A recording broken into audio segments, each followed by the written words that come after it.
দুটো কিন্তু আমি লৌটে দিয়েছি, সেম আবার হালকা আঁচে কিন্তু আমি ভেজে নেব।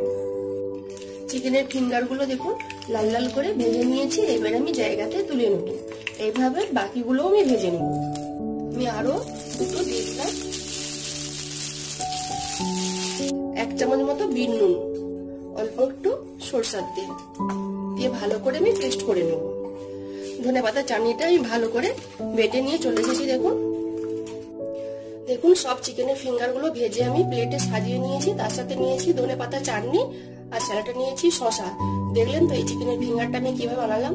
যদি রেসিপিটা ভালো লেগে থাকে তাহলে অবশ্যই একবার বাড়িতে বানিয়ে খাবেন আর আমাকে কমেন্টে জানাবেন। যেসব বন্ধুরা আমার রান্নার ভিডিওতে পছন্দ তারা আমার পেজটাকে লাইক কমেন্ট শেয়ার করবেন। যারা ইউটিউব চ্যানেল থেকে দেখছেন তারা সাবস্ক্রাইব করে পাশের ঘন্টাকে ক্লিক করবেন। সবাই ভালো থাকুন, সুস্থ থাকুন।